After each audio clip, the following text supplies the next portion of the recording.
For learning how to draw a face, I'm going to do this in two parts. The first part is going to show you how the measurements are true on an actual picture. The first thing is that everything starts and based off of the eye width. And the eye width is not the true opening of the eye, but you have to envision the eye socket within the skull. And then that measurement, you can use any little sheet of paper to take that and mark it, and it's really helpful because then you always have it, and that's your eye width. The eye width is also going to get you the distance in between the two eyes. And then based on the person, the eye width is going to be how big your head is. Some people, that means that the head width is included, or the ears are included, like it is here with George. And for some people, their face is wider, and that includes the ears are actually just slightly outside of that space. Once you know your eye width, you're going to take care of the actual eye socket. The eye socket is a circle, and it's the part of the cheek that pops out is generally the bottom, and then the top is generally about where your eyebrows are.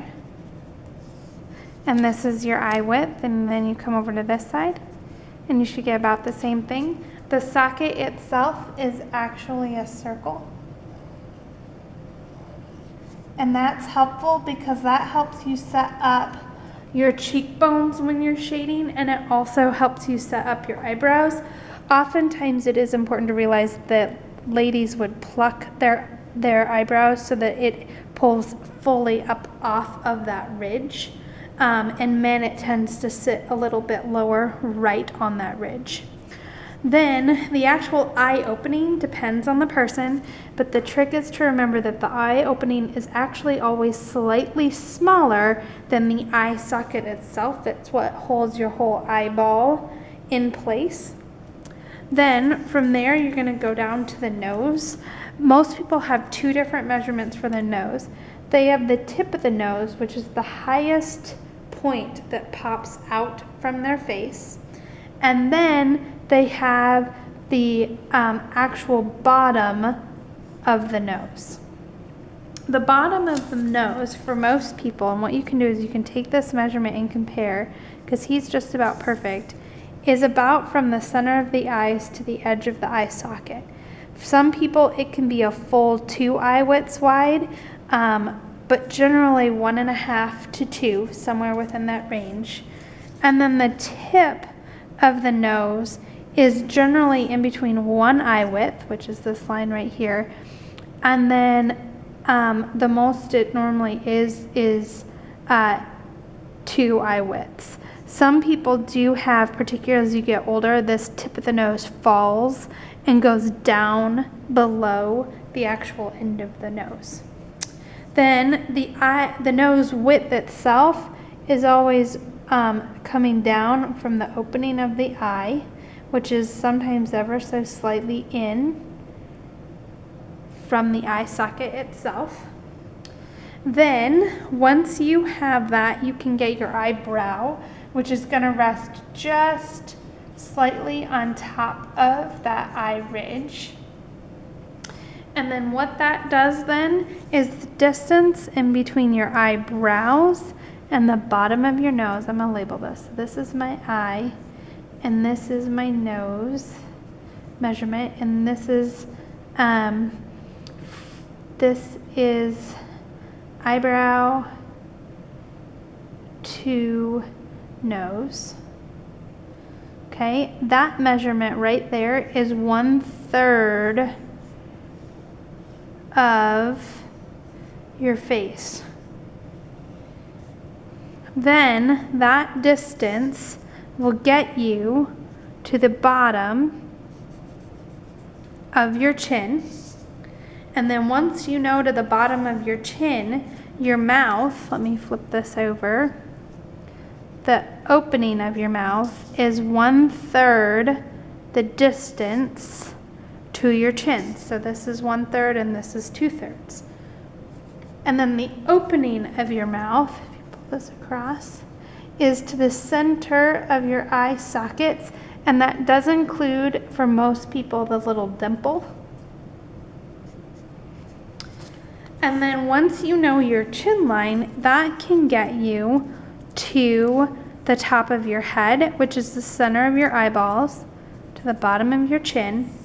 If you lift that up, that's the top of your head. You can't quite see it. His hair is right here. Now it's important to understand that is the absolute crown of your head. For some people that includes the fluff of the hair, for other people it doesn't, but in general your eyes are right smack in the center. And then your hairline, and the hairline is not where the hair necessarily starts growing. For most people, you have two phases. You have your forehead, which is totally flat.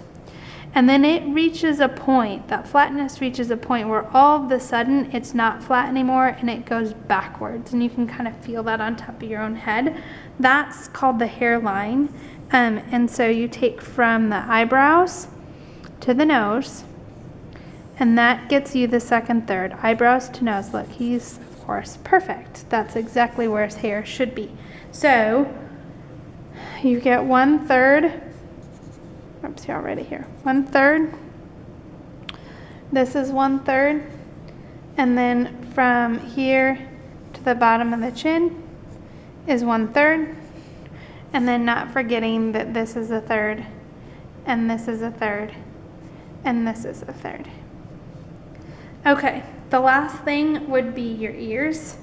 Your ears, the very tippy top of your ears starts on that ridge with your eyes, just like his does, and then the bottom of your ears ends at your nose.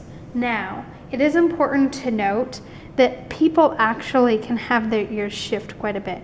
You can have people anywhere in between the center of the eyes opening. Really, their ears could start anywhere along here. And then some people, it sections down almost to the bottom of their mouth. So there's like a 1/4 of an inch gap on either side where those ears could shift and be in a slightly different location depending on the size. Okay, this will lead us to part 2 where I actually show you how to put those, the neck. The neck, it's important to remember that your ears actually grow off of your neck almost. So because of that, that's why they're kind of tucked back into the space, and it helps you realize that your neck itself is really quite thick. And as you look at the shape of your head, in general, you've got a straight line here. It does this angle in, another angle in, and then you get a curve. And women, this angle in tends to be higher than in men. Men, it tends to be lower. In fact, you'll get some men that's always all the way down here, which is why it looks like they have their head and their neck is all one constant piece. And then the top part of your head really puffs out, and this is a good example. This is where his head ends here, but look, even if you take his hair out of the place, his head is distinctly bigger towards the top where your brain would go.